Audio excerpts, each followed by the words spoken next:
నమస్తే KTV news కి స్వాగతం. ముందుగా బులెటిన్లో హెడ్లైన్స్. గాజువాక జోనల్ కార్యాలయం వద్ద లబ్ధిదారులతో కలిసి ధర్నా నిర్వహించారు. విశాఖ స్టీల్ ప్లాంట్ పరిరక్షణకై అఖిలపక్ష జేఏసీ కమిటీల ఆధ్వర్యంలో విశాఖ హెచ్పీసీఎల్ లేబర్ గేట్ వద్ద నిరసన కార్యక్రమం. క్షయవ్యాధిపై ప్రతి ఒక్కరూ అవగాహన కలిగి ఉండాలన్న వైద్యారోగ్య శాఖ జిల్లా ప్రోగ్రాం అధికారి డాక్టర్ టి జగన్మోహన్ రావు. పెదగంట్యాడ గాజువాక మండల పరిధిలో నిర్మించిన టిట్కో గృహాలకు సంబంధించి ఒప్పంద పత్రాలు, బ్యాంకు సేల్ డీడీ కాపీలను లబ్ధిదారులకు అందజేయాలని సిపిఐ డిమాండ్ చేసింది. ఈ మేరకు గాజువాక జోనల్ కార్యాలయం వద్ద లబ్ధిదారులతో కలిసి ధర్నా నిర్వహించారు. సిపిఐ కార్యదర్శి కసిరెడ్డి సత్యనారాయణ మాట్లాడుతూ 2018లో లబ్ధిదారులుగా ఎంపికైన వారంతా ఆనాటి నుండి నేటి వరకు టిట్కో ఇళ్లపైనే కోటి ఆశలు పెట్టుకున్నారని, ప్రభుత్వాలు మారుతున్న ఇంటికి సంబంధించి ఏ ఒక్క పత్రము లబ్ధిదారులకు అందలేదని, దీంతో వారికి ఒక రకమైన ఆందోళన వ్యక్తమవుతోందన్నారు. తక్షణమే టిట్కో గృహాల వద్ద మౌలిక సదుపాయాలు కల్పించి ఇంటి పత్రాలను అందజేయాలని కోరారు. అనంతరం జోనల్ కమిషనర్ శేషాద్రికి మెమోరాండం సమర్పించారు.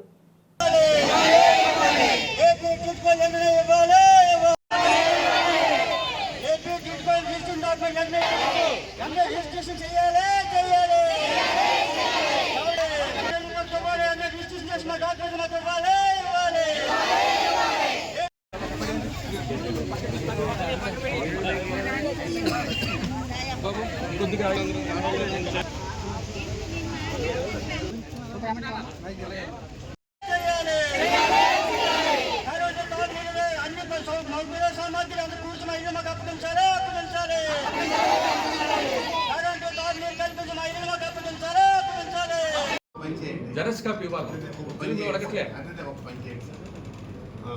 తిన్నా చేత బ్యాంకులకి ఏ బ్యాంకులు అయితే మనకి అథెంటికేషన్ ఇచ్చారు, బ్యాంకులు అన్నింటికి ఒక లెటర్ పెట్టి సిఓకి ఇంట్రెస్ట్ చేయాలి. ఎవరైతే వీళ్ళందరికీ ఒప్పంద పత్రం ఇచ్చారు, విక్రేతలు ఒప్పంద పత్రం 2023లో వీళ్ళందరికీ ఇష్యూ చేశారు.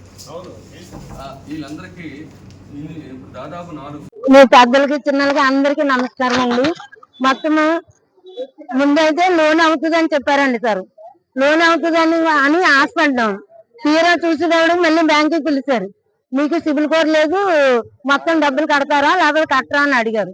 అడిగితే ఇల్లు వదిలేసుకుంటాం, మాకు ఎక్కడ కూడా ఇల్లు లేదు, ఎక్కడ కూడా లేదు ఇల్లు, ఉండటానికి నీడ కూడా లేదు, ఉండమంటున్నారు, రెంట్ కట్టకపోతే వెళ్ళిపోమంటున్నారు. ఇన్ని బాధలు పడుతున్నాం. అటు రెంట్ కట్టుకోలేకపోతున్నాం, ఇటు వడ్డీ కట్టలేకపోతున్నాం. 7,000 రూపాయలు వడ్డీ కడుతున్నాం నెలకి. అది నేను పనులు చేస్తున్నాను కష్టపడి, ఈ వయసులో కూర్చొని తినవలసింది కష్టపడి చేస్తున్నాను. అదండి అంతే అంతే.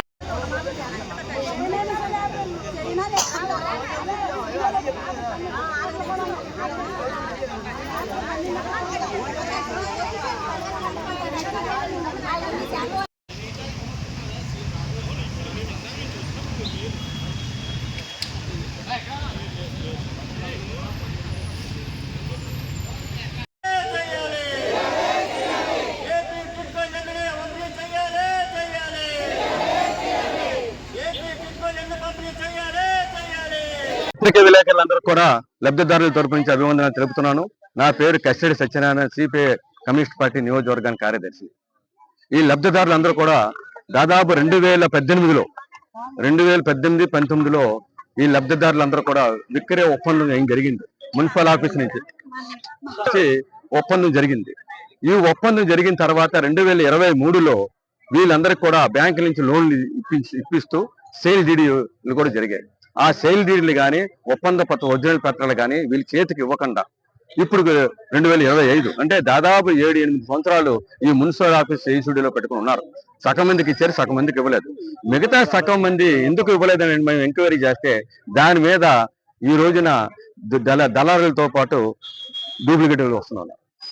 దాన్ని అరకట్టమని చెప్పేసి మేము మున్సిపల్ జోనల్ కమిషనర్ని అడిగినప్పుడు మీ అందరి సమక్షం అడిగాం. అవన్నీ కూడా ఈ రోజు సాయంత్రం కల్లా క్లియర్ చేస్తామన్నారు. అలాగే బ్యాంకుల నుంచి రావాల్సినటువంటి సేల్ డీడీలు, జెరాక్స్ కాపీలు కూడా సాయంత్రం ఇస్తున్నారు. ఎవరైనా అరెస్ట్ చేసినట్టయితే ఎఫ్ఐఆర్ కాపీ లబ్ధిదారుడు ఎవరైతే అరెస్ట్ చేసిన ముద్దాయి చేతిలో ఉంటుంది, వాళ్ళకి తెలియాలా. అలాగే వీళ్ళు డబ్బులు కట్టుకొని రోడ్లు పడేసి వాళ్ళకి లబ్ధిదారులు అవునా కాదో ఆందోళన చెందుతూ 7 సంవత్సరాలు పెట్టి వీళ్ళిద్దరు లేకుండా లబ్ధిదారులు ఉన్నారు. వీళ్ళందరూ కూడా సాయంత్రం రేపు 2-3 రోజుల్లోనూ వీళ్ళందరికీ కూడా మనం జెరక్స్ కాపీ ఇవ్వమని చెప్పి అది ఇస్తాను చేసి వాళ్ళు ఒప్పుకున్నారు. అలాగే మౌలిక సదుపాయాలు వచ్చే నెలలోనూ మేము మాకు ఆర్డర్ రావాలంటే వచ్చినంటే అది మొదలు పెడతామన్నారు. ఇప్పుడు ఏదైతే ఉందో టిడ్కోలకు చెప్పు అది కూడా పని మొదలు పెట్టడానికి ప్రారంభించారు. ఇప్పటికైనా ఈసీడీ ఆఫీస్ లో ఇప్పుడే 3 లెటర్లు ఇచ్చున్నాం. ఈ రోజు ఇచ్చిన మాట ప్రకారంగా 2-3 రోజుల్లో వీళ్ళందరూ లబ్ధిదారులందరూ కూడా చేతికి పేపర్లు ఉండాలి. అలాగే పూర్తి డబ్బులు కట్టిన ఒరిజినల్ డాక్యుమెంట్ ఆ చేతికి ఇవ్వాలి. అది కూడా వీళ్ళు సాయంత్రం కల్లా ఇస్తా అని చెప్పారు. పూర్తి డబ్బులు కట్టించిన వాళ్ళకి మేము ఏదైతే 3 దఫాలుగా మాట్లాడామో, ఒకటి ఓల్డ్ ఏజ్, అలాగే సివిల్ కోడ్ పడిపోయిన వాళ్ళకి ఎవరైతే 60 సంవత్సరాలు ఉన్నారో వాళ్ళ పిల్లలకి ట్రాన్స్ఫర్ చేస్తామని చెప్పారు. అది కూడా మాట్లాడడం, అది కూడా ట్రాన్స్ఫర్ చేస్తున్నారు. ఈ 3 ఒప్పందాల మీద వీళ్ళు వచ్చినటువంటి కార్యక్రమానికి అన్నింటిలో కూడా వీళ్ళు జోనల్ కమిషనర్ గారు ఈ 3-4 రోజుల్లోనే ఇదంతా క్లియర్ చేస్తామని హామీ ఇవ్వడం జరిగింది. హామీ ఇచ్చిన తర్వాతే దీన్ని విరమిస్తున్నాం. నేను మా పిల్లలు చిన్నోళ్ళండి, అమౌంట్ మొత్తం కట్టేశాను. నేను వడ్డీలు కట్టుకోలేకపోతే నాకు రిజిస్ట్రేషన్ పేపర్ ఇవ్వలేదు, ఏమీ ఇవ్వలేదు. ఏమనంటే ఆర్పీలకి సీవాళ్ళకి అడిగితే రేపు చేస్తాం, ఎల్లుండి చేస్తాం అంటున్నారు. మేము అలాగని రాత్రి 10 వరకు 12 వరకు ఆర్పీల కాడికి సీఓల కాడికి తిరుగుతున్నాం. అమౌంట్ మొత్తం కట్టేశాను. మా పిల్లలు చిన్నోళ్ళు, మేము ఎక్కడ అద్దెలు ఎక్కడ కట్టుకోవాలా, అక్కడ వడ్డీలు కట్టుకోవాలా. లోన్కి వెళ్తే మాకు లోన్ అవ్వలేదు, బ్యాంక్ లో లోన్ అవ్వలేదు. నేను అమౌంట్ మొత్తం అప్పులు చేసి మరీ కట్టాను. పట్టా ఇచ్చేసి ఒరిజినల్ పట్టా నా దగ్గర ఉంది, రిజిస్ట్రేషన్ పేపర్ ఇవ్వమంటే ఇవ్వట్లేదు. అక్కడికి వెళ్తే రిజిస్ట్రేషన్ పేపర్స్ అంటే కరెంట్ ఇస్తాం, మేము పనులు చేస్తామని అంటున్నారు. అలాగని మేము ప్రతి వారము ఆదివారం మా పెద్దగాంటాడ లేఅవుట్ కాడికి వెళ్ళి మేము మాట్లాడుతున్నాం, చేస్తున్నాం. నేను మా ఆయన గారు అయితే మా ఆయన గారు కూడా వెళ్ళి మాట్లాడుతున్నాం. రిజిస్ట్రేషన్ పేపర్ ఇవ్వమంటే మేము అమౌంట్ మొత్తం కట్టేసాం సార్. ఇక్కడ వడ్డీలు కట్టుకోలేకపోతున్నాం, అక్కడేమో ఇంత అద్దె కట్టుకోలేకపోతున్నాం. ఏమనంటే ఇదిగో అదిగో అంటున్నారు. ఏం చెప్పమంటే ఎవరు పట్టించుకోవట్లేదు మమ్మల్ని. మరి మా ప్రాబ్లం అయినా సార్ అయినా ఇక్కడ లోకల్ ఎమ్మెల్యే గారైనా మీ ఏరియా సభ్యులైనా తెలియజేస్తే మా బాధ అర్థం చేసుకుంటే మేము మా సొంత ఇంటికి వెళ్ళిపోయి ఇంకా ఇంటి బాధ ఉండదు కదా సార్, ఆ వడ్డీలైనా కట్టుకుంటాం. విశాఖ స్టీల్ ప్లాంట్ పరిరక్షణకై అఖిలపక్ష జేఏసీ కమిటీల ఆధ్వర్యంలో విశాఖ హెచ్పీసీఎల్ లేబర్ గేట్ వద్ద నిరసన కార్యక్రమం చేపట్టారు. ఈ సందర్భంగా ప్రజా సంఘాల జేఏసీ చైర్మన్ మారడాన జగ్గునాయుడు, ఐఎన్టీయూఎస్ జిల్లా నాయకులు జి నాగభూషణం, వైఆర్టీయూసీ అధ్యక్షులు ఆర్ అనిల్ కుమార్, ఏఐటీయూసీ జిల్లా నాయకులు జి రాంబాబు మాట్లాడుతూ విశాఖ స్టీల్ ప్లాంట్కు సొంత గనులు అన్నవి కేటాయించకుండా తాత్పర్యం చేస్తున్నారని మండిపడ్డారు. స్టీల్ ప్లాంట్ నష్టాలకు గనుల సమస్య కాదని బీజేపీ టీడీపీ మంత్రులు కూటమి నేతలు ప్రకటించడం విడ్డూరంగా ఉందన్నారు. స్టీల్ ప్లాంట్కి సొంత గనులు కేటాయించకుండా 1140 కోట్ల ప్యాకేజీ ఇచ్చామని ప్లాంట్ను లాభాలకు బాటలో నడిపిస్తామని మోడీ ప్రభుత్వం చెబుతూనే కుట్ర చేస్తోందని ఆరోపించారు.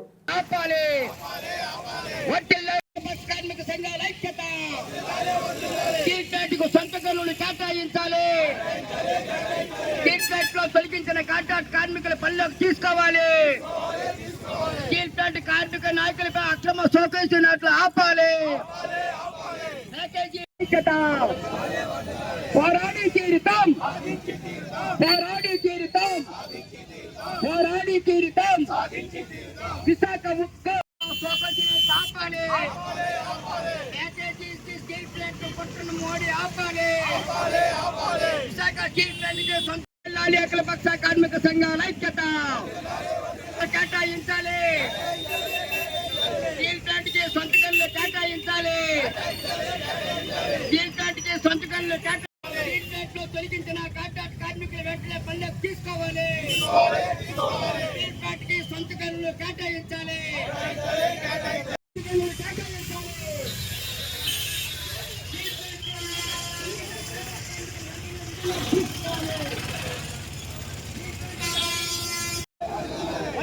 అఖిలపక్ష కార్మిక సంఘాల ఐక్యత.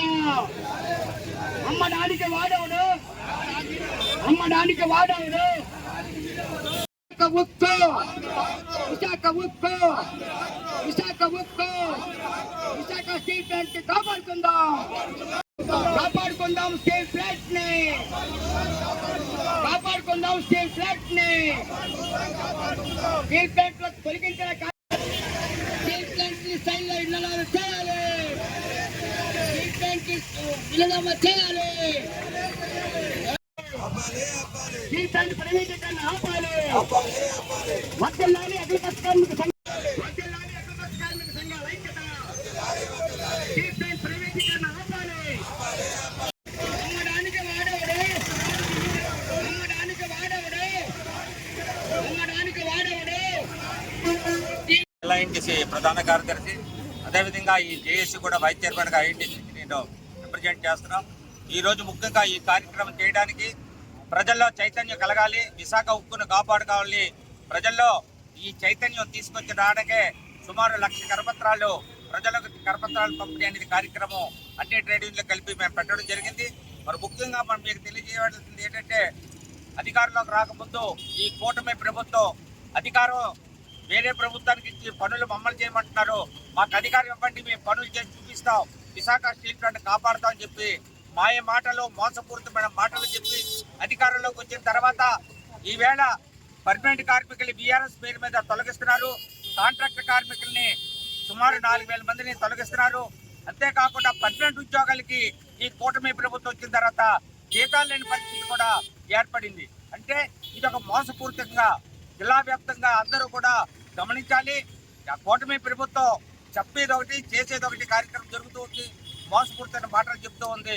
కాబట్టి విశాఖ ఉక్కును కాపాడడానికి కూటమి ప్రభుత్వం గ్యారెంటీగా మోడీతో ఒప్పించి విరమించేటట్లు ఏదైతే పార్లమెంట్ లో నిర్ణయం తీసుకున్నారో ప్రైవేటీకరణ చేస్తామని, ప్రైవేటీకరణ చెయ్యము అని పార్లమెంట్ లో ప్రకటించే వరకు కూడా ఈ కూటమి ప్రభుత్వం బాధ్యత తీసుకొని చెయ్యాలని చెప్పేసి మేము డిమాండ్ చేస్తూ ఉన్నాం. జగ్గునాయుడు జిల్లా జేఏసీ చైర్మన్, స్టీల్ ప్లాంట్ అమ్మే నిర్ణయాన్ని కేంద్రంలో మోడీ ప్రభుత్వం వెంటనే పార్లమెంట్ లో ప్రకటిస్తారని, పార్లమెంట్ లో ప్రకటించే విధంగా రాష్ట్రంలో ఉన్నటువంటి టీడీపీ, జనసేన, బీజేపీ కూటమి కేంద్రాన్ని శాసించాలని, స్టీల్ ప్లాంట్ సొంత ధరలు ఇవ్వాలని చెప్పని, కేంద్రం ప్రకటించినటువంటి ప్యాకేజీ నిధులు ఏవైతే ఉన్నాయో స్టీల్ ప్లాంట్ ఉత్పత్తికి, యంత్రాలకి, ముడి సరుకుకి, కార్మికులకు, జీతభత్యాలకి కేటాయించాలని, కాంట్రాక్ట్ కార్మికులు అక్రమ తొలగింపు నిలిపివేయాలి. ఇప్పటికే తొలగించినటువంటి దాదాపు 1000 మంది కాంట్రాక్ట్ కార్మికుల్ని వెంటనే విధుల్లో తీసుకోవాలి. దీంతో పాటు ప్లాంట్ కోసం భూములు ఇచ్చినటువంటి నిర్వాసితులు 8,500 మంది ఉన్నారు, వాళ్ళు పర్మనెంట్ ఉద్యోగాలు ఇవ్వాలని డిమాండ్ చేస్తూ ఈరోజు జిల్లా కార్మిక ప్రజా సంఘాల ఆధ్వర్యంలో జిల్లా వ్యాప్తంగా గత 4 రోజుల నుంచి మేము నిరసన క్యాంపు చేపట్టాం.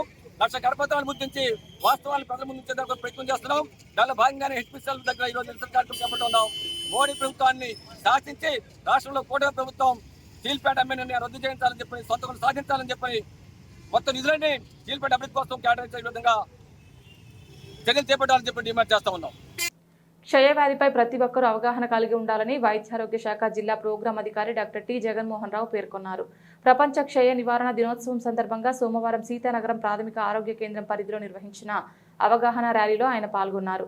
ప్రాథమిక ఆరోగ్య కేంద్రం నుండి స్థానిక హనుమాన్ జంక్షన్ వరకు నినాదంతో ర్యాలీ నిర్వహించి సందర్భంగా డాక్టర్ టి జగన్మోహన్ మాట్లాడుతూ, క్షయ లక్షణాల ద్వారా వ్యాధిని సులభంగా గుర్తించవచ్చని, 2 వారాలు మించి దగ్గు, కఫం, జ్వరం, బరువు తగ్గడం, ఆకలి మందగించడం, ఉమ్మిలో రక్తం పడడం ఉంటాయన్నారు. వ్యాధిగ్రస్తుని దగ్గు, తుమ్ముల ద్వారా వ్యాప్తి చెందుతుందన్నారు. ఆరోగ్య కేంద్రాల్లో కఫం పరీక్షల ద్వారా టీబీ నిర్ధారణ చేయడం జరుగుతుందన్నారు. అలాగే ఎక్స్రే, ఆర్టీపీసీఆర్, CB0 పరీక్షలు జిల్లాలో అందుబాటులో ఉన్నాయన్నారు. 6 నెలలు ఉచితంగా మందులు ఇవ్వడంతో పాటు పౌష్టికాహారం కొరకు నెలకు 1000 చొప్పున 6 నెలలు వ్యాధిగ్రస్తుని ఖాతాలో ప్రభుత్వం ద్వారా జమ అవుతాయన్నారు.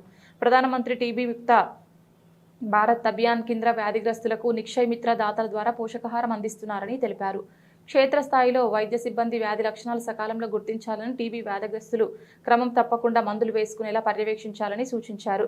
జిల్లా యంత్రాంగం వైద్యారోగ్య శాఖ టీబీ నివారణకు కృషి చేస్తోందని అందరూ భాగస్వాములు కావాలని కోరారు. ఈ కార్యక్రమంలో వైద్యాధికారులు డాక్టర్ ఉషారాణి, డాక్టర్ పావని, ఆయుష్ వైద్యాధికారి doctor Hemakshi, health supervisor Satyavathi, Bhavani Sharma, వైద్య సిబ్బంది, పోలీస్ సిబ్బంది, స్థానిక ప్రజలు పాల్గొన్నారు. క్షయ అంటే ఏంటి? క్షయనే మనం టీబీ అంటాం. ఈ టీబీ వ్యాధి ఎలా వస్తుంది? ఇది ఒక అంటువ్యాధి. ఇది ఒక రోగి, ఆల్రెడీ టీబీ ఉన్న రోగి తగ్గినప్పుడు కానీ, తుమ్మినప్పుడు కానీ గాలిలో ఉన్న క్షయ క్రిముల ద్వారా, ఆ క్రిముల ద్వారా ఈ యొక్క వ్యాధి వ్యాప్తి చెందుతుంది. కాబట్టి ఎవరైనా దగ్గు, తుమ్ము వచ్చినప్పుడు ఏదైనా మాస్క్ కానీ ఇలా అడ్డు పెట్టుకోవాలి. అలాగే ఇంట్లో చిన్నపిల్లలు ఉన్నప్పుడు, టీబీ వ్యాధి వస్తున్నప్పుడు చిన్నపిల్లల దగ్గర కొంచెం జాగ్రత్తగా ఉండాలి. అలాగే ఈ టీబీని మనం లక్షణాల వరకు గుర్తించవచ్చు. అలాగే దీనికి ప్రతి ప్రభుత్వ ఆసుపత్రిలో ఉచితంగా నిర్ధారణ పరీక్షలు ఉన్నాయి. అలాగే మందులు కూడా 6 నెలలు ఉచితంగా ఇస్తారు. మరి అదేవిధంగా ఈ టీబీని ఎలా గుర్తిస్తుంటే, టీబీ ఉన్నవారికి ముందుగా 2 వారాల నుంచి దగ్గు ఉంటే అది టీబీ కావచ్చు. సో ఖచ్చితంగా 2 వారాల నుంచి దగ్గు ఎక్కడైతే ఉంటుందో అది గుర్తించాలి. మన వైద్య సిబ్బంది ఆల్రెడీ గుర్తిస్తున్నారు. అది గుర్తించి మనం దగ్గర ఉన్న ప్రాథమిక ఆరోగ్యాన్ని తీసుకోవడం లేదా క్రమం బట్టి వాళ్ళ ప్రాణాయ పక్షంలో శాఖ మనం సిబ్బంది చేయడం జరుగుతుంది. అలాగే జ్వరము, అలాగే ఆకలి మందగించడం, బరువు తగ్గడము, ఒకసారి ఉమ్ములో రక్తం పడడం, ఇవన్నీ కూడా టీబీ వ్యాధికి సంబంధించిన లక్షణాలు. మరి అలాగే మనకి ప్రతి ప్రాథమిక ఆరోగ్య కేంద్రంలో క్రమం పరీక్ష అంటూ ఉచితంగా చేస్తున్నారు. అలాగే మనకి జిల్లా వ్యాప్తంగా చూసుకుంటే 19 ఆర్టీపీసీఆర్ అంటే ట్రూ నాటు, అలాగే ఒక సీవీ నాటు ఆధునికమైన యంత్రాల ద్వారా కూడా మనకి టీబీ నిర్ధారణ పరీక్ష ఉంటుంది. అలాగే ఎక్స్రేలు ఉన్నాయి, ఎక్స్రేలు కూడా టీబీ నిర్ధారణ ఉచితంగా చేస్తారు. అలాగే 6 నెలలు ఉచితంగా మందు ఇవ్వడం జరుగుతుంది. మరి గౌరవ జిల్లా కలెక్టర్ గారు అలాగే జిల్లా వైద్యాల శాఖ అలాగే వారి యొక్క నేతృత్వంలో మనకి ఈ టీబీ వ్యాధిగ్రస్తులకు ఈ నిక్షయ మిత్ర ద్వారా కూడా చాలామంది ఆర్గనైజేషన్ కూడా పార్టిసిపేట్ చేసి దాతల ద్వారా పేదగా కొద్దిగా పోషకాహారం ఎవరైతే టీబీ వ్యాధిగ్రస్తున్నారో వాళ్ళకి పోషకాహారం కూడా నిక్షయ మిత్ర ద్వారా ఇవ్వడం జరుగుతుంది. కాబట్టి అందులో కూడా స్వచ్ఛందంగా పాల్గొని టీబీని నివారించడంలో ప్రతి ఒక్కరు కూడా ముందడుగు వేయాలి. మరి ఆ విధంగా ఈ 6 నెలల మందులు కూడా ఉచితంగా ఒక్కసారి కోర్చవడం జరుగుతుంది. మన వైద్య సిబ్బంది ఆదా ఏమో అలాగే వైద్యాధికారుల పర్యవేక్షణలో వారికి పూర్తిగా మందులు వాడి నైవేద్యం వరకు కూడా పర్యవేక్షణ చేయడం జరుగుతుంది. కాబట్టి సహకారం ఖచ్చితంగా అవసరమో ప్రతి ఒక్కరు కూడా ఇందులో భాగస్వాములయ్యి మన యొక్క ఈ టీబీ నివారించడానికి జిల్లాలో టీబీ రైతు జిల్లాగా తీసుకెళ్తారని ఖచ్చితంగా ఆశిస్తూ ఈ ర్యాలీని విజయవంతం చేసిన అందరికీ కూడా ధన్యవాదాలు తెలియజేస్తున్నాను. విశాఖ ఉక్కులో తొలగించిన కాంట్రాక్ట్ కార్మికులను విధుల్లోకి తీసుకోవాలని, తొలగింపు ఆపాలనే నినాదంతో ఉపాధి రక్షణ యాత్ర పేరుతో స్టీల్ అఖిలపక్ష కాంట్రాక్ట్ కార్మిక సంఘాల ఆధ్వర్యంలో పాదయాత్ర చేపట్టారు. కొత్త గాజువాక పెట్రోల్ బంక్ నుండి కూర్మన్నపాలెం దీక్ష శిబిరం వరకు పాదయాత్ర కొనసాగుతోంది. ఈ సందర్భంగా కార్మిక నేతలు మాట్లాడుతూ ఉక్కు ఉత్పత్తి జరగడానికి ఉద్యోగులతో సమానంగా పనిచేస్తున్న కాంట్రాక్టు కార్మికులను తొలగించే హక్కు ఎవరిచ్చారంటూ ప్రశ్నించారు. ఒకవైపు ప్లాంట్ను కాపాడుతున్నామంటూనే మరొక వైపు కార్మికుల తొలగింపు ప్రక్రియ మొదలుపెట్టి కార్మికుల్లో ఆందోళన కలిగేలా చేశారని మండిపడ్డారు. ఈ విధానాలకు స్వస్తి పలకకపోతే కార్మిక ఉద్యమం ఎలా ఉంటుందో చేసి చూపిస్తామని హెచ్చరించారు. కార్యక్రమంలో సిఐటియు రాష్ట్ర అధ్యక్షులు సిహెచ్ నరసింగరావు, పోరాట కమిటీ నేతలు ఆదినారాయణ, మంత్రి రాజశేఖర్, అయోధ్యరాం, రమణ, రవి తదితరులు పాల్గొన్నారు.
లక్షల మందితో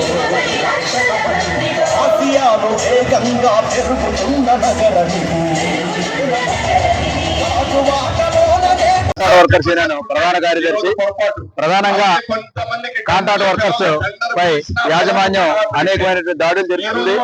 గత 30 సంవత్సరాలు బట్టి కూడా స్టీల్ ప్లాంట్ లో పనిచేస్తున్నటువంటి 15,000 మంది కార్మికుల యొక్క హక్కుల కోసం పోరాడడం తప్ప గానీ, వాళ్ళతో వెల్ఫేర్ అలవెన్సుల కోసం పోరాడడం గానీ, ఉద్యోగ హక్కుల కోసం ఏ రోజు కూడా పోరాడలేదు. గతంలో 1995 సంవత్సరంలో కాంట్రాక్ట్ కార్మికులందరూ సెంట్రల్ ప్లాంట్ లో ఉప్పుగా వచ్చి కాంట్రాక్ట్ మాట్లాడితే కార్మికులు కొనసాగాలని చెప్పేసి అనే విధానాన్ని మొట్టమొదటిసారిగా ప్రవేశపెట్టడం జరిగింది. ఆ రోజు నుంచి ఈ రోజు దాకా కనీసం 25 సంవత్సరాలు 30 సంవత్సరాలు పనిచేసిన కాంట్రాక్ట్ కార్మికుల్ని అక్రమంగా ఎటువంటి నోటీసు గానీ ఎటువంటి నష్టపరిహారం గానీ చెల్లించకుండా అక్రమంగా రాత్రే లిస్టులు పెట్టి 284 మంది కార్మికులు తొలగించడం జరిగింది. వెంటనే మేము ఎవరైతే సెంట్రల్ లేబర్ కమిషనర్ ఆర్ఎల్సీ గారు ఉన్నారో ఆర్ఎల్సీ గారికి చెప్పడం జరిగింది. చెప్పినా సరే ఎటువంటి ప్రయోజనం కలగలేదు. వెంటనే మరలా ఫిబ్రవరి 20వ తారీఖున సమ్మె నోటీస్ ఇవ్వడం జరిగింది. అక్రమంగా ఎటువంటి నోటీస్ ఇవ్వకుండా, ఇటు కాంట్రాక్టర్ తెలియకుండా, ఇటు ఇంజనీరింగ్ ఇన్ఛార్జి కానీ హెచ్ఓడి కానీ తెలియకుండా అక్రమంగా కాంట్రాక్ట్ కార్మికులు తొలగిస్తున్నారు. దీనిపైన మీరు చర్యలు తీసుకోవాలని చెప్పి ఆర్ఎల్సీ గారికి సమ్మె నోటీస్ కూడా ఇవ్వడం జరిగింది. సమ్మె నోటీస్ ఇచ్చిన తర్వాత ఆర్ఎల్సీ గారు కన్సల్టేషన్ మీటింగ్ పెట్టారు.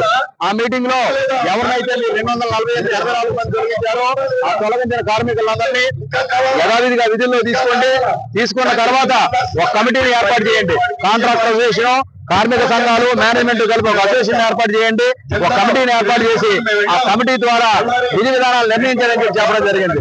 కానీ ఇంకా విధి విధానాలు నిర్ణయించక ముందే యాజమాన్యం మెడికల్ పేరుతో అదేవిధంగా 284 మందిని రిజిస్టోర్ చేయకుండా మెడికల్ పేరుతో సుమారు ఇప్పటికి ఒక 350 మందిని తొలగించడం జరిగింది. కాబట్టి మెడికల్ చేసుకుంటేనే గానీ మేము నీకు గేట్ పాస్ ఇవ్వమని చెప్పేసి అని 2 రోజులు బట్టి గేట్ పాసులు కూడా ఇవ్వకుండా నిలుపుదల చేశారు. కాబట్టి మళ్ళీ 26వ తారీఖున ఆర్ఎల్సీ గారి సమక్షంలో మీటింగ్ ఉంది. ఆ మీటింగ్ లో తొలగించిన కార్మికులందరితో పాటు ఏ ఒక్క కార్మికులు తొలగించకూడదు. ఎట్టి పరిస్థితిలో ఈ 284 మందిని రిజిస్టర్ చేయకుండా మెడికల్ పరీక్షలు కూడా నిలుపుదల చేయకపోతే 26వ తారీఖున అఖిలపక్ష కార్మిక సంఘాలన్నీ కలిపి నిరవధి సమ్మెకి వెళ్ళడానికి సిద్ధంగా ఉందని చెప్పుకుంటున్నాం. విశాఖపట్నం స్టీల్ ప్లాంట్లో కాంట్రాక్ట్ కార్మికులుగా నిర్వాసితులుగా నేటికి 25-30 సంవత్సరాలు బట్టి స్టీల్ ప్లాంట్లో పనిచేస్తున్నాం. మేము చాలా కీలకమైన ప్రదేశంలో పనిచేస్తున్నాం. పర్మనెంట్ ఎంప్లాయీస్తో భుజం కలిపి పనిచేస్తున్నాం. ఈరోజు కాంట్రాక్ట్ కార్మికులని రాత్రికి రాత్రి తొలగించే విధానంలోనూ ఉక్కు యాజమాన్యం కానీ కేంద్ర ప్రభుత్వం కానీ ముందుకు వస్తుంది. ఈరోజు ప్యాకేజీ పేరు చెప్పి కాంట్రాక్ట్ కార్మికులు తొలగించడం అనేది చాలా అన్యాయం అనేసి ఈరోజు మేము ఖండిస్తున్నాం. ఈరోజు కాంట్రాక్ట్ కార్మికులుగా మాకు తొలగించినప్పుడు ఫిబ్రవరి 20వ తేదీని సమ్మె నోటీసు ఇవ్వడం జరిగింది. ఈ సమ్మె నోటీసు ఈరోజు మనం ఇచ్చిన తర్వాత 2 దఫాలుగా ఆర్ఎల్సీలతో మీటింగ్ జరిగింది. ఆర్ఎల్సీతో మీటింగ్ జరిగిన తర్వాత ఈ నెల మార్చి 26వ తేదీని మళ్ళీ మాకు ఆర్ఎల్సీతో మీటింగ్ ఉంది. ఆ మీటింగ్లో కాంట్రాక్ట్ కార్మికులని ఒక్కరు తొలగించినా మేము నిరవధిక సమ్మెకి సిద్ధంగా ఉన్నామనేసి ఇక్కడ ఉక్కు యాజమాన్యానికి కేంద్ర ప్రభుత్వానికి తెలియజేస్తున్నాం. ఈరోజు కేంద్ర ప్రభుత్వము ప్యాకేజీలు ఇచ్చి కాంట్రాక్ట్ కార్మికులు తొలగించడం అనేది చాలా అన్యాయం. ఈరోజు కాంట్రాక్ట్ కార్మికుల్ని టెండర్లు పిలవక 650 మంది బయట ఉన్నారు. అలాగే ఏదైతే ఉందో బయోమెట్రిక్ పడక 150 మందిని బయటెట్టారు. ఇప్పటికీ 284 మందిని కూడా తొలగించేశారు. దీన్ని మనం వ్యతిరేకిస్తూ రేపు ఈ కార్యక్రమానికి ఈరోజు కొత్తగాజు నుంచి పూర్వపుల ఆర్చి వరకు ఈ యొక్క పాదయాత్ర ద్వారా సుమారుగా 1000 మంది కార్మికులతో మేము ఇక్కడికి రావడం జరిగింది. దీనికి మాకున్న స్థానికంగా ఉన్న ఎమ్మెల్యేలు, ఎంపీలు, ప్రజాప్రతినిధులు అందరూ కూడా మాకు సపోర్ట్ చేయాలి. లేని వేళ మేము కూడా రాజకీయ నాయకులకు కూడా ఇంటికి వెళ్ళి మేము ముట్టడిచ్చే పని కూడా వస్తుందనేసి ఈ సమ్మమ్మగా తెలియజేస్తున్నాం. ఇప్పటికే మీ కార్మికులకి ప్లాంట్ మొత్తం కాంట్రాక్ట్ కార్మికులు డిపెండ్ ఉన్నదనేసి మీ సమ్మె కోసం ఆలోచిస్తున్నాం. మా చేతులతో మా స్టీల్ ప్లాంట్ పాము కొట్టుకోకూడదని మీ కార్మిక సంఘాలుగా ఒక అడుగు వెనకేస్తున్నాం. ఇక్కడ నుంచి కార్మిక సంఘం పెరిగింది కాబట్టి సమ్మె శైలానికి సిద్ధంగా ఉన్నామనేసి కాంట్రాక్ట్ లేబర్ యూనియన్ సీఎడ్గా తెలియజేస్తున్నాం. బులెటిన్ ముగించే ముందు హెడ్లైన్స్ మరొకసారి. గాజువాక జోనల్ కార్యాలయం వద్ద లబ్ధిదారులతో కలిసి ధర్నా నిర్వహించారు. విశాఖ స్టీల్ ప్లాంట్ పరిరక్షణకై అఖిలపక్ష జేఏసీ కమిటీల ఆధ్వర్యంలో విశాఖ హెచ్పీసీఎల్ లేబర్ గేట్ వద్ద నిరసన కార్యక్రమం. క్షయవ్యాధిపై ప్రతి ఒక్కరూ అవగాహన కలిగి ఉండాలన్న వైద్యారోగ్య శాఖ జిల్లా ప్రోగ్రాం అధికారి డాక్టర్ టి జగన్మోహన్ రావు. ఇది ఇవాల్టి బులెటిన్. తిరిగి మరొక బులెటిన్లో మళ్ళీ కలుద్దాం. అంతవరకు సెలవు. నమస్కారం.